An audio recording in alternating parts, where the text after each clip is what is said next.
Parte 19. Ló, desrespeitado pelos sodomitas.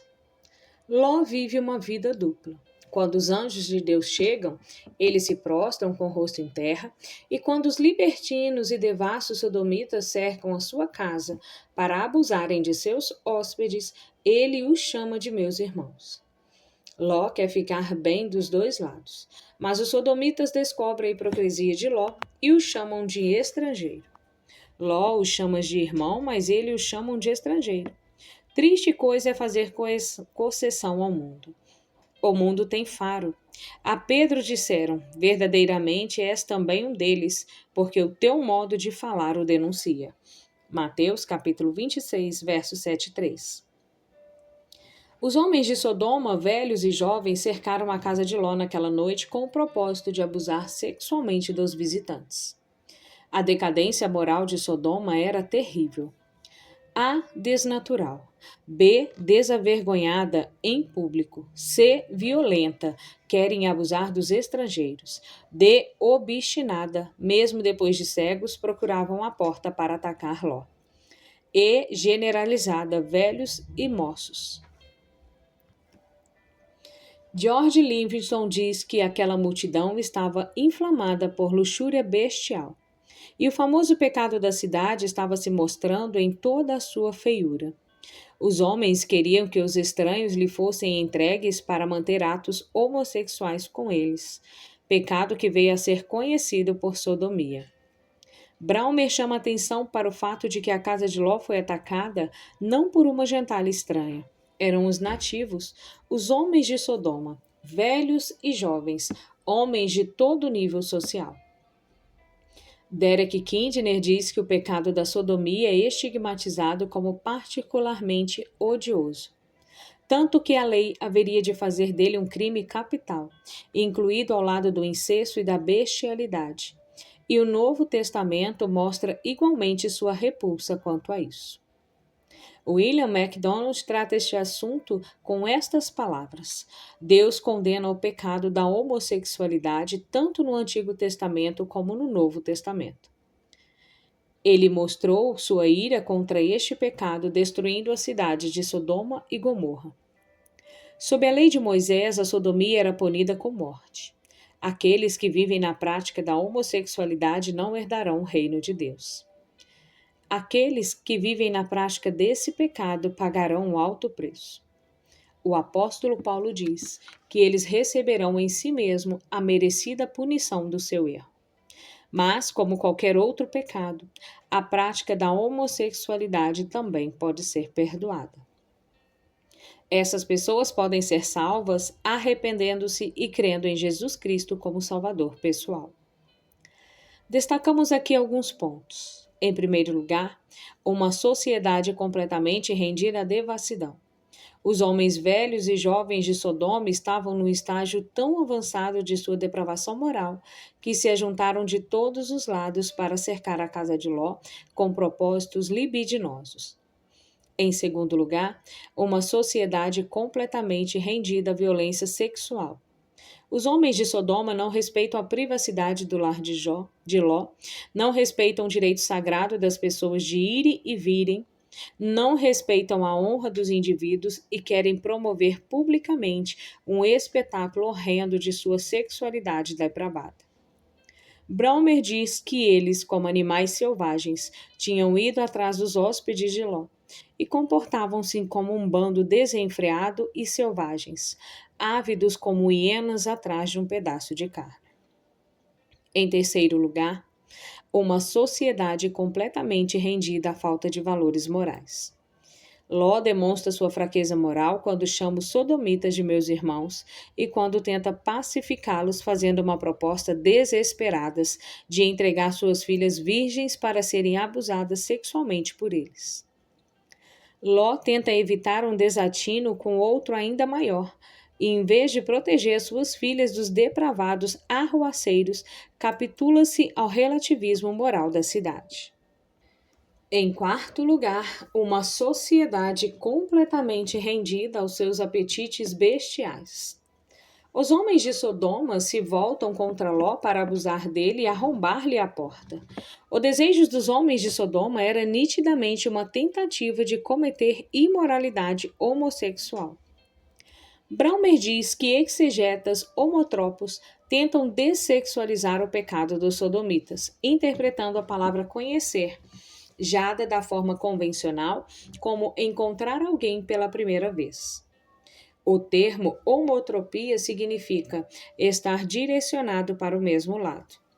De forma correspondente, a atração sexual entre sexos diferentes é chamado de heterotropia. As duas situações, tanto a homotrópica quanto a heterotrópica, envolvem três níveis: o pessoal, o erótico e o sensual. Na homotropia, o nível pessoal é a homofilia, o nível erótico é o homoerotismo e o nível sexual é a homossexualidade. O termo homotropia abrange tanto o relacionamento entre dois homens quanto entre duas mulheres. Em quinto lugar, uma sociedade que não se emenda nem mesmo com o juízo divino. Os homens de Sodoma, mesmo feridos de cegueira pelos anjos do Senhor, não desistiram de sua paixão desenfreada.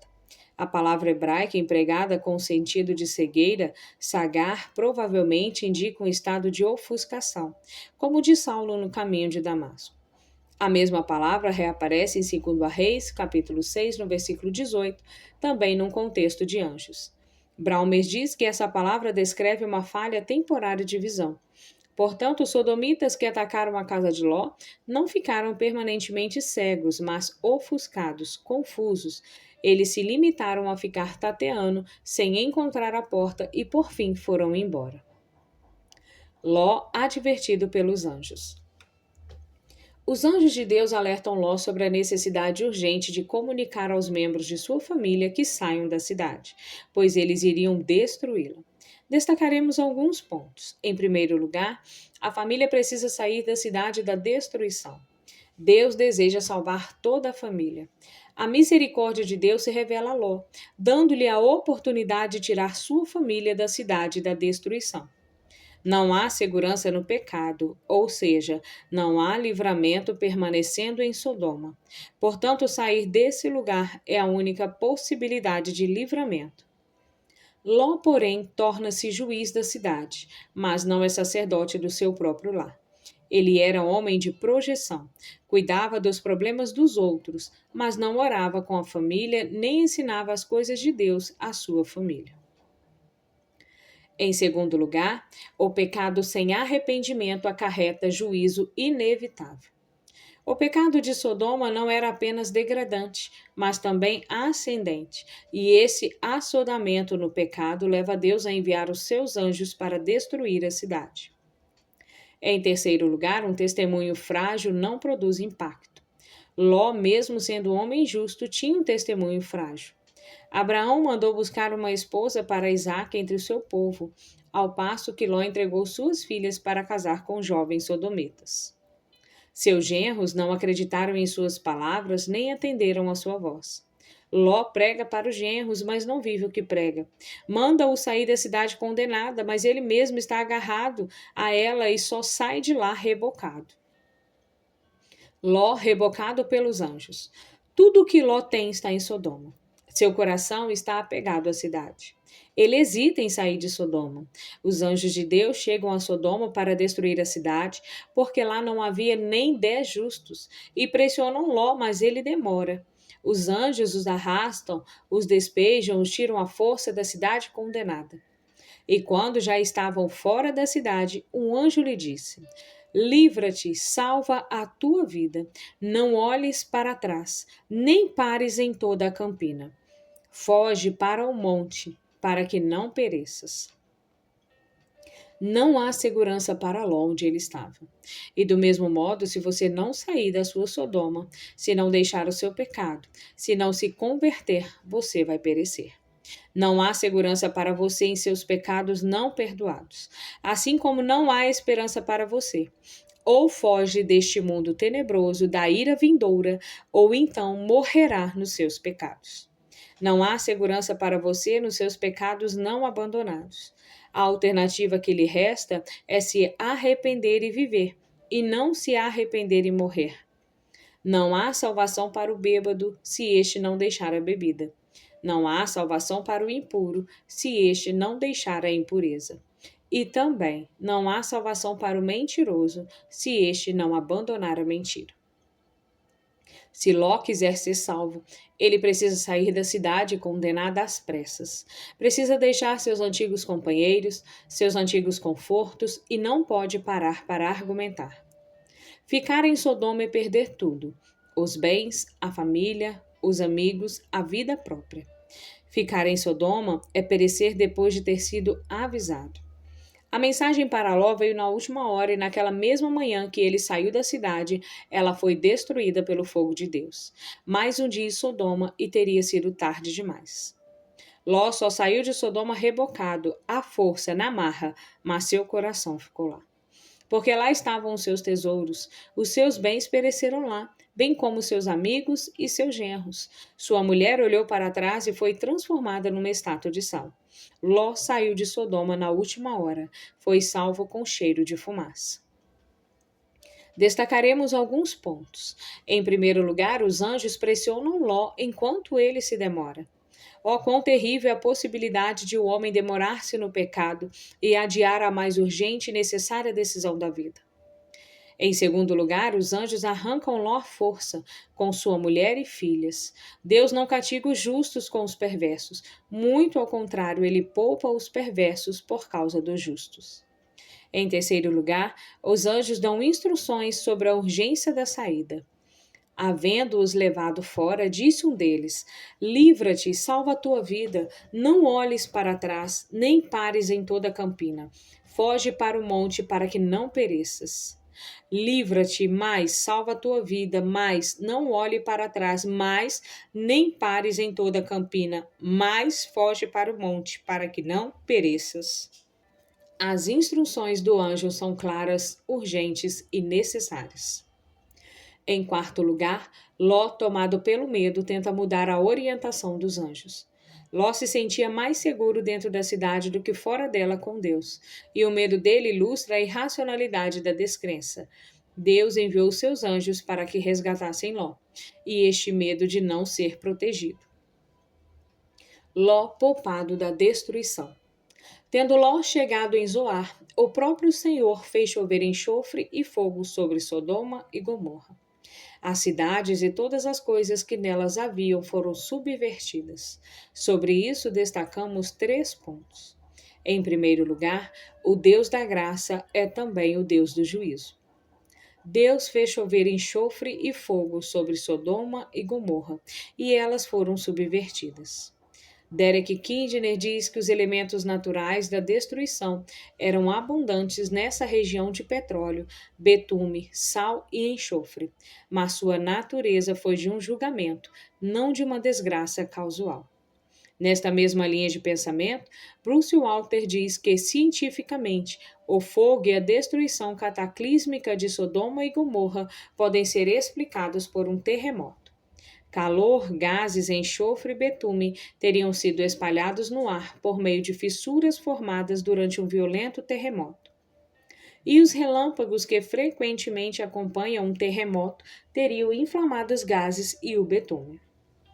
Braume corrobora com essa ideia quando escreve: pela descrição, a catástrofe era um terremoto tectônico.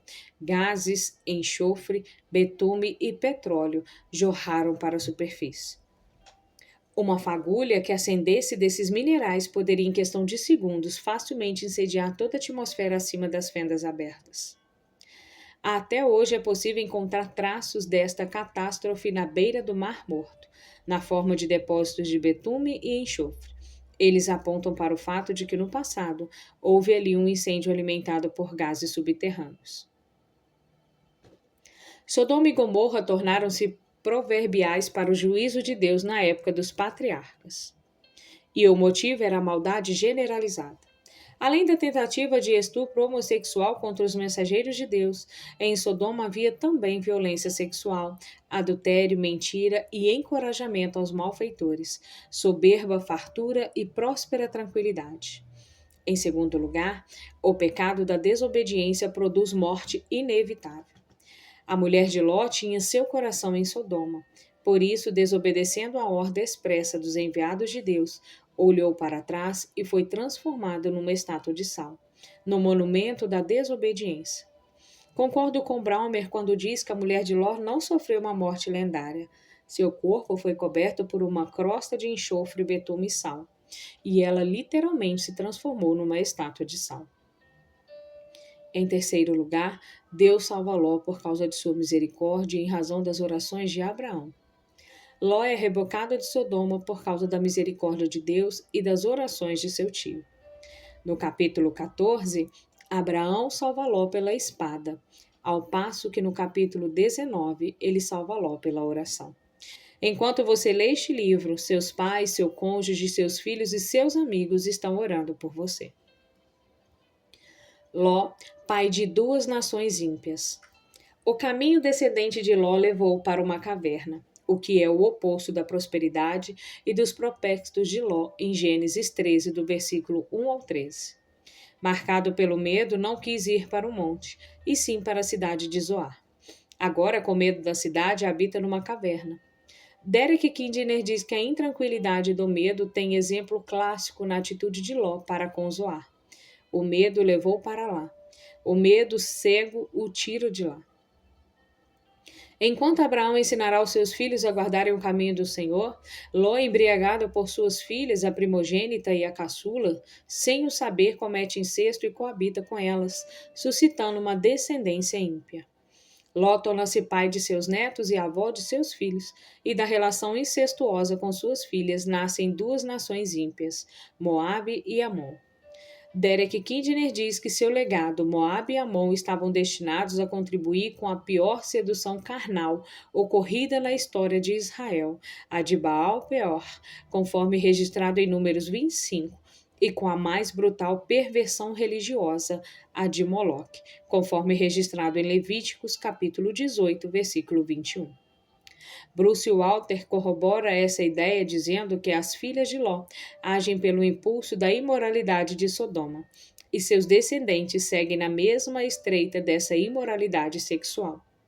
Pela graça de Deus, da descendência de Moabe vem Ruth, e desta vem Obed, pai de Jessé, pai de Davi, bem como o Messias. Tudo aquilo em que Ló investiu sua vida, inclusive seus bens, pereceu. Ló não salvou nem um cabrito. Péssimo investimento para quem colocou o coração na riqueza da terra e não ajuntou tesouros nos céus. A família de Ló terminou em grande tragédia. Sua mulher virou uma estátua de sal. Seus genros viraram cinza e pereceram no juízo da cidade. Suas filhas tornaram-se suas mulheres. Sua descendência, os moabitas e os amonitas, foram um pesadelo ao longo dos séculos para o povo de Deus e prostraram-se diante de deuses falsos. Triste herança para um crente rebocado, que amou o mundo e perdeu tudo, exceto a salvação por causa da misericórdia de Deus.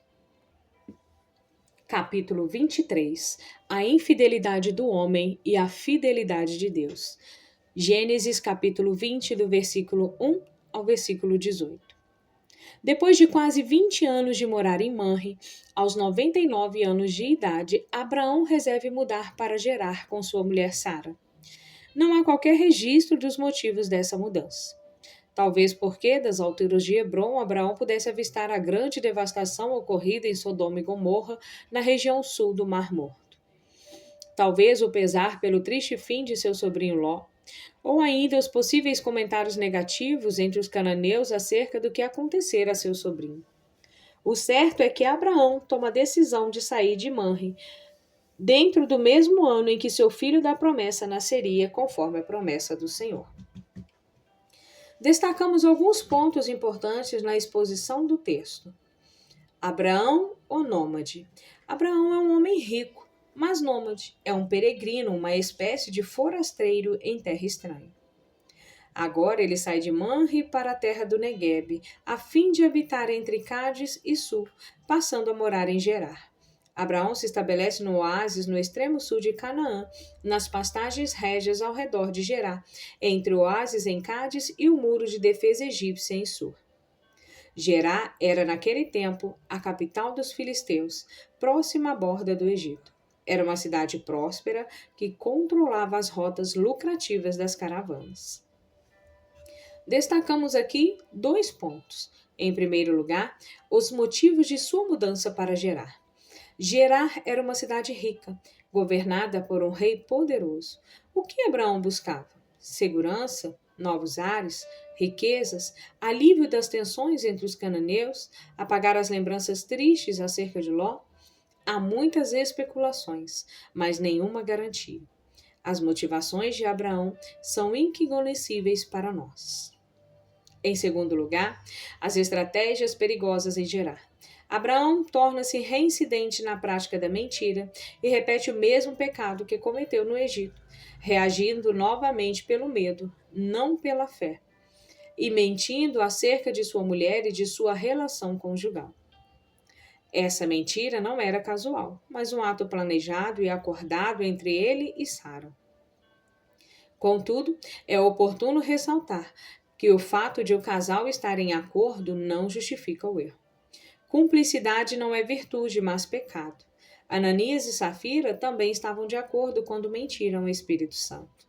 Atos capítulo 5, do verso 1 ao 11. A mentira do casal levou Sara para o harém de Abimeleque.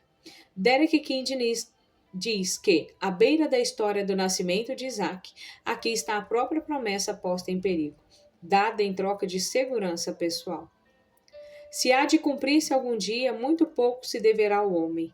Moralmente, bem como fisicamente, é evidente que terá de ser realizada pela graça de Deus. Abimeleque, o advertido por Deus. De acordo com as leis daquela época, o rei podia levar para o seu harém qualquer mulher não casada de suas terras. Como Sara continuava linda, apesar dos seus 90 anos de idade, ela vai parar exatamente no harém desse poderoso rei por causa da mentira de Abraão. O próprio Deus corrige o pecado contumaz de Abraão e evita uma tragédia ao revelar-se em sonhos ao rei de Gerar. Sobre isso, vale ressaltar aqui 5 pontos importantes. Em primeiro lugar, Deus restabelece a verdade acerca de Sara. Deus, porém, veio a Abimeleque em sonhos de noite e lhe disse: vai ser punido de morte por causa da mulher que tomaste, porque ela tem marido. Deus expõe a Abimeleque a mentira de Abraão acerca de Sara e ameaça puni-lo com a morte por a ter tomado para o seu harém. Em segundo lugar, Abimeleque apresenta sua defesa diante de Deus. Abimeleque não havia ainda tido relações sexuais com Sara, e por esse motivo pleiteia sua inocência, ressaltando o caráter justo de Deus. Em terceiro lugar, Abimeleque acusa Abraão e Sara diante de Deus. Não foi ele mesmo que me disse, é minha irmã? E ela também me disse, ele é meu irmão. Com a sinceridade de coração e na minha inocência foi que eu fiz isso. Abraão e Sara eram cúmplices da mentira e, nesse quesito, ambos eram culpados, ao passo que Abimeleque era inocente. Em quarto lugar, Deus isenta Abimeleque de culpa. Deus aceita a defesa de Abimeleque e afirma sua inocência nesse imbróglio. Por isso, não lhe permitiu pecar contra o Senhor nem tocar em Sara. Em quinto lugar, Deus dá instruções a Abimeleque para sanar o problema. Abimeleque deveria fazer 2 coisas. Primeiro, devolver Sara a Abraão, seu marido, e segundo, receber a oração intercessora de Abraão, profeta de Deus, para que pudesse viver. Não atender a essas instruções acarretaria a morte do rei e tudo o que era seu. Derek Kidney está certo quando diz que Deus luta pelos seus servos, restaurando Abraão de sua loucura. Abraão é chamado por Deus de profeta e essa é a primeira vez que a palavra profeta aparece na Bíblia. Em vez de Deus desqualificar Abraão, enaltece-o ainda mais. Abimeleque, o confrontador de Abraão. Abimeleque responde à revelação de Deus com pronta obediência e sem tardança toma as medidas necessárias. Em primeiro lugar, ele convoca uma reunião de emergência. Abimeleque não espera um dia ou uma semana para agir, ele age sem detença. Levanta-se naquela madrugada e convoca uma reunião de emergência com todos os seus servos, para comunicar a eles o que havia acontecido. O resultado foi que todo o conselho ficou grandemente atemorizado. Em segundo lugar, ele repreende Abraão. Abimeleque convoca Abraão, exigindo dele explicações. Além disso, faz a ele 3 perguntas. Que é isso que nos fizestes? Em que pequei contra ti para trazeres tamanho pecado sobre mim e sobre o meu reino? Que estavas pensando para fazeres tal coisa? Depois faz uma solene reprimenda ao patriarca. Tu me fizeste o que não se deve fazer. Abraão é repreendido por um rei pagão por deixar de confiar em Deus. Matthew Henry tem razão em dizer que Abimeleque considera uma ofensa muito grande, e a si mesmo e a sua família, que Abraão tivesse desonrado o seu próprio casamento e os tivesse exposto ao pecado dessa maneira. Deus não permite que seus servos pequem com vantagens. Ele não ocultou o pecado da embriaguez de Noé, a mentira de Abraão, a falta de paciência de Moisés, o adultério de Davi ou a negação de Pedro. Essas coisas não foram registradas para nos incentivar a pecar, mas sim para nos advertir do pecado. O que essa mentira custou a Abraão? 1. Custou-lhe seu caráter. Ele parou de perguntar o que é certo e começou a perguntar o que é seguro, e isso levou à queda. 2. Custou a perda de seu testemunho. Ló perdeu seu testemunho em Sodoma e Gomorra, em Gerá. Abraão, aos 99 anos de idade, foi confrontado por um rei pagão, em vez de ser fonte de bênção. Foi motivo de julgamento. 3. Ele perdeu a sua influência positiva sobre o filho Isaque. É triste quando nossos pais são imitados por nossa própria família. Abraão apresenta sua defesa. Diante do tribunal do rei Abimeleque, Abraão apresenta uma frágil defesa. Vejamos, em primeiro lugar, Abraão faz o mau juízo do rei e do seu povo. Abraão considerava Abimeleque um pagão sem Deus e sem moral e via nele não apenas um rei impulsionado por uma inescrupulosa luxúria sexual, mas também uma pessoa sem nenhum temor a Deus. Sem conhecer Abimeleque, Abraão temia sua maldade, mostrando que seus pensamentos e suas ações eram determinados por um conceito limitado de amigo e inimigo. O rei de Gerar e seu povo, porém, demonstraram mais temor a Deus do que Abraão. Eles temeram muito, enquanto Abraão vivia em desconforto com sua mentira. Walter diz que os heróis bíblicos, parceiros pactuais de Deus, nunca são super-homens. Seus grandes atos de fé às vezes são envolvidos por fracassos e temores. Em sua tentativa de mitigar sua culpa, Abraão tacitamente admite seu pecado e exime Abimeleque. Ele falhou em investigar a situação e confiar em Deus. Em segundo lugar, Abraão apresenta uma falta justificativa. Abraão, à semelhança do que fez no Egito, usa uma meia-verdade para justificar seu pecado de plena mentira. Uma vez que o fato de Sara ser sua meia-irmã não anulava o fato de que ela é plenamente sua mulher. Walter afirma que Abraão cria que o sequestro das mulheres estrangeiras era normal nos países pelos quais tinha que passar. Por isso, ele orquestrou esse malfadado plano com sua mulher. Em terceiro lugar, Abraão e Sara fizeram um acordo mal costurado. Eles combinaram mentir aos reis pagãos acerca da natureza de sua relação conjugal. Eles estavam juntos e eram convenientes nesse pecado, além de solidários e cúmplices do erro. Derek Kidner diz que Abraão e Sara não tinham feito dessa precaução a sua política. E não haviam dado provas de arrependimento porque fizeram provisão para o pecado e reincidiram nele. Porque temeram os homens, armaram ciladas. E por fim, porque tiveram medo dos homens e com isso perderam o temor do Senhor.